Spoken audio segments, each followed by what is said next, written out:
你总想拯救别人，却没人教你怎么先救自己。我很喜欢在深夜说这句话，不是为了煽情，而是因为我曾在太多夜晚看着手机上一个又一个离开的名字，心里问自己，是不是我还不够好？是不是我再努力一点就能留住他们？后来我读了《挪威的森林》，那是一种很奇妙的阅读体验，像是坐在一列慢慢驶进冬夜的列车里，窗外什么都看不清，只有文字在你心里轻轻敲着门，不是为了让你振作，而是陪你在痛苦里待一会儿。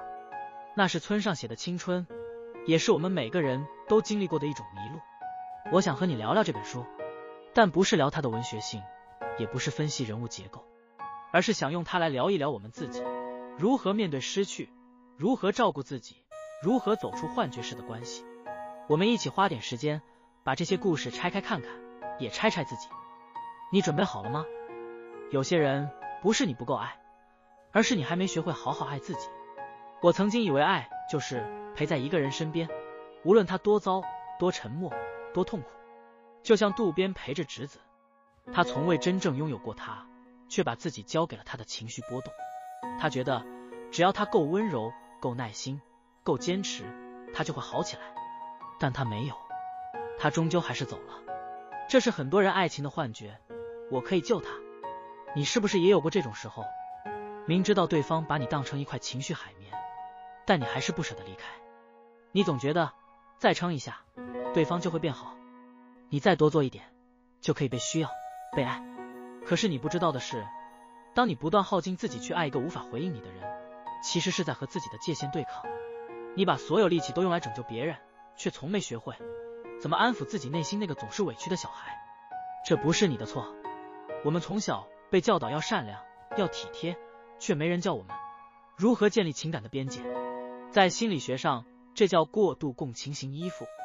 简单说，就是你总觉得别人的情绪比你自己的重要，你习惯把自己的需要藏起来，以为这样更容易被爱。但真正健康的关系从来都不是牺牲式的陪伴，它是一种彼此独立、自我完整的共振。书里有一段话我很喜欢，村上写，死不是生的对立面，而是作为生的一部分永远存在。我觉得用在情感上也是一样，放手不是对抗爱，而是成为爱的一部分。爱的更高形式是放过自己。所以我想给你一个小练习，下次你发现自己在无止境的照顾别人情绪时，问问自己，我是不是也值得被照顾？然后试着给自己一个回应，哪怕是泡一杯热水，出门散个步，或者关掉手机睡个好觉。你必须先学会照顾自己，才不会在爱里被掏空。成长从不是获得，而是告别。挪威的森林里，每一个角色都在经历告别。渡边告别沐月，告别直子，也在某种意义上告别那个只会跟着别人走的自己。我们常常以为成长是一条不断加码的路，获得更多爱、成就、掌控力。但村上的文字告诉我们，真正的成长是一层层剥去幻想，是坦然面对失去。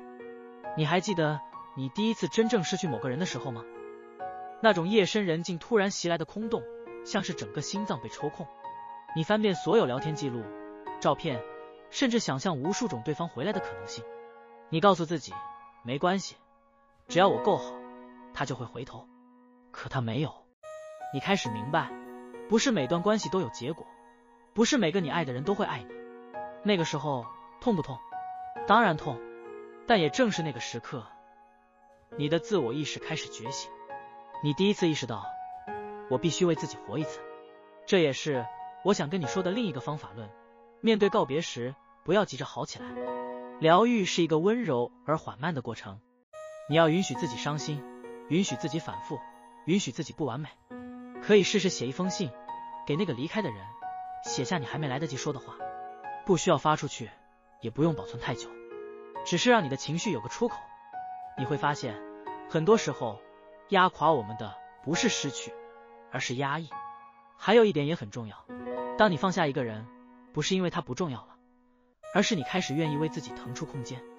你值得一个不需要你用全身力气去证明的爱。最后，我想和你说一个关于活着的片段。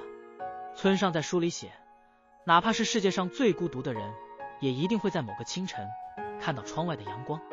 这句话我一直记得，尤其在我那些最难熬的日子里。挪威的森林写了太多孤独、死亡、疏离，但它的底色其实是温柔的。它在告诉我们，就算生活看起来没什么希望，你也要好好吃饭、走路、听音乐、睡觉。你不能放弃自己，因为只有你活着，一切才有可能。我们都曾在青春里摔倒、流血、失望，但你看，你还是走到了这里。也许身上还有伤口，但你开始学会自己包扎，不再等别人来救。这本书没有教我们怎么变强，却教会我们怎么在脆弱中前行。如果你现在正经历一段低谷，也没关系，低谷不会永远，你只是正在重新找回你自己。你可以软弱，可以哭，但不要忘了，你也可以温柔地拥抱自己，然后一点一点重新站起来。今天的陪伴就到这里啦。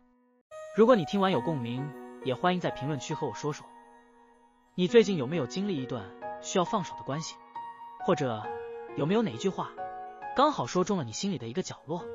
我们下期继续拆书，继续在文字里照见我们自己。我是月夜，我们下期见，晚安。